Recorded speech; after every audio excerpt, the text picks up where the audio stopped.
کیا عورت اپنے ہاتھوں اور پاؤں پہ ڈائی کر سکتی ہے، یعنی رنگ لگا؟ رنگ ایک وہ ہے نا جیسے پالش ہے آج کل، وہ اس کی تو تہ جم جاتی ہے، اس کے نیچے پانی نہیں جاتا، تو معنی یہ ہے کہ نہ وضو ہوگا نہ غسل ہوگا۔ ایک یہ ہے کہ آج کل جو شریف لڑکیاں ہیں، دین والی لڑکیاں ہیں، وہ خاص قسم کی مہندی ہوتی وہ لگا لیتی ہیں، اس سے کوئی فرق نہیں پڑتا۔ آپ کے ناخن بھی خوبصورت ہو گئے اور دھل بھی سکتے ہیں، غسل بھی ہو سکتا ہے، وضو بھی ہو سکتا ہے۔ ایک تو عام مہندی ہے یا پتہ نہیں کوئی خاص مہندی، بس وہ ہوتی مہندی ہے، وہ پالش نہیں ہوتی کہ اوپر جم جائے۔ لڑکی کی شادی میں کھانا لڑکی والوں کی طرف سے کھلانا جائز نہیں ہے، اور جو بھی کھائیں گے وہ گناہ گار ہیں۔ یہ جو رواج ہے نا کہ ایک دفعہ لڑکی والے کھانا دیں گے اور 2 دن کے بعد پھر لڑکے والے ولیمہ کریں گے، وہ لڑکی والا کھانا حرام نہ جائے، الا ان کے کوئی رشتہ دار ہیں دور کے، وہ گھر آ گئے تو ان کو تو دیں گے، وہ تو اگر شادی نہ بھی ہوتی تب بھی آتے تو آپ دیتے نا، لیکن بطور خاص لڑکی کی طرف سے پارٹی دی جائے اور بڑے بڑے ہال بک کیے جائیں، بالکل حرام ہے، دینا بھی حرام، لینا بھی حرام، کھانا بھی حرام، اب تمہاری مرضی ہے۔ کہتے ہیں کہ اگر کسی نے اپنے چچا اور پھپھی کی لڑکی کے علاوہ کسی دوسرے خاندان کی لڑکی سے شادی کی، اگر وہ آدمی شادی کرنے والا فوت ہو گیا تو کیا اس لڑکے کا باپ اس بیوی سے جو وہ اس کی بہو تھی نکاح نہیں کر سکتا؟ اس کی بہو تھی، جب اس کے بیٹے کی بیوی ہے اس سے نکاح کرے گا؟ عجیب بات نہیں۔ عورت اپنی عزت بچانے کے لیے خودکشی کر سکتی ہے، وہ تو خودکشی تو اس سے بھی بڑا گناہ ہے، وہ تو زنا سے بھی بڑا گناہ ہے۔ جادو ٹونا کرنے والے کا کیا انجام ہوگا؟ اللہ کی طرف سے تو دنیا و آخرت میں عذاب ہوگا۔ اور تمہیں خدشہ ہے تو سورۃ البقرہ کو ٹیلی فون میں فیڈ کر کے ہیڈ فون لگا کے سنا کرو، کوئی جادو، کوئی شیطان، کوئی جن کچھ بھی تم پر اثر نہیں کرے گا۔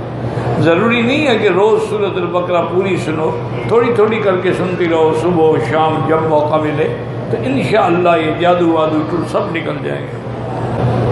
مدرسے کے استاد کو زکوٰۃ سے تنخواہ نہیں دے سکتے، تنخواہ الگ چیز۔ وہی ہے نا کہ تم طلباء کو دے دیا کرو، طلباء اکٹھے کر کے دے دیں استاد کو،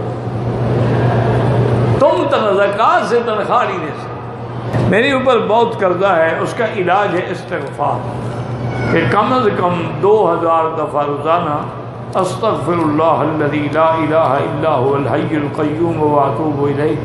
اگر یہ سارا تمہیں یاد نہ ہو تو استغفر اللہ استغفر اللہ استغفر اللہ، اول آخر درود شریف چلتے پھرتے اٹھتے بیٹھتے، وضو ہو نہ ہو، 2000 روز پورا کرو، انشاءاللہ اللہ کے قرآن میں یہ وعدہ ہے کہ سب اللہ رزق عطا فرمائیں گے، سب قرضے شرطیں اڑ جائیں گے۔ اگر عورت عدت پوری نہ کرے، یعنی 4 مہینے 10 دن پورے نہ کرے، کیا کیا پھر اس نے؟ عدت پوری نہ کرے کیا مانا؟ دوسری شادی کر لی۔ جب دوسری شادی کر لی تو پہلے خاوند سے ویسے ہی تعلق نہ رہا، پوچھنے کی کیا ضرورت ہے؟ باقی عدت پوری نہ کرنے کا گناہ الگ ہے، کہ جب تک عدت ہے 4 مہینے 10 دن وہ دوسری شادی نہیں کر سکتی۔ یا اگر خاوند مر گیا ہے اور وہ حاملہ ہے تو جب تک وضع حمل نہ ہو جائے وہ عدت پوری نہیں ہوگی اور دوسری جگہ وہ شادی نہیں کر سکتی۔ کہتے جی کہ شوہر کے مر جانے کے بعد عدت پوری کرنے کا حکم کیوں ہے؟ اس لیے کہ ممکن ہے اس کے بطن میں اس کا نطفہ ہو، تو اللہ جانتے ہیں۔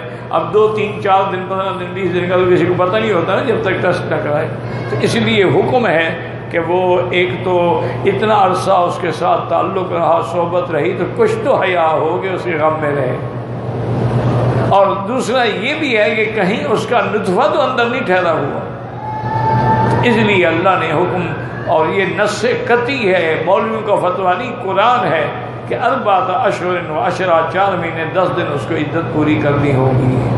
وَأُولَاتُ الْأَحْمَالِ أَن يَضَعْنَ حَمْلَهُنَّ، اور اگر حاملہ ہے تو وضع حمل اس کی عدت ہوگی۔ اچھا یہ بھی خدا کی شان ہے، مثلا حمل تھا، اس کو حمل تھا 8 مہینے کا، 1 مہینے کے بعد بچہ پیدا ہو گیا، عدت پوری ہو گئی، وہ 4 مہینے 10 دن چاہے نہ ہی گزرے، چونکہ اس کی عدت ہے حمل کا گزرنا.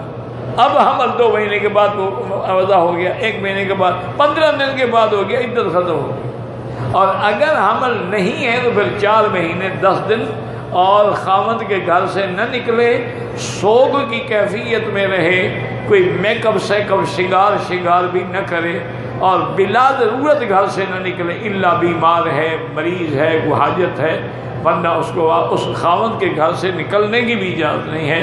واللہ تعالی عالم.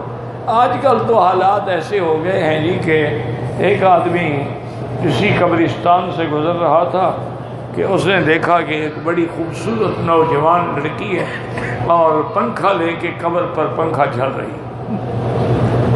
تو وہ بیچارہ دل میں بڑا حیران ہوا، دیکھا اس دنیا میں بھی ایسی وفادار لوٹتے ہیں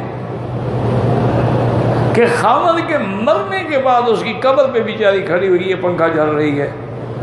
تو وہ گیا قریب جا کے اس نے سلام کیا، اس نے کہا میں آپ کی وفاداری کا بڑا دیکھ کے حیران ہوا ہوں کہ آپ خاوند کے مرنے کے بعد جو ہے اس کے اپنا قبر پہ پنکھا چل رہی ہیں.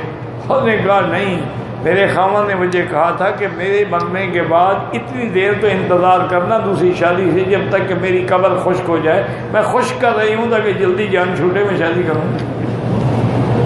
میں وفاداری میں نہیں پنکھا جل رہی، میں تو خاوند کی بات پوری کر رہی ہوں. اس نے کہا تھا کہ کم از کم میری مٹی تو سوکھنے دینا، تو اب مٹی تو سکھاؤں نا.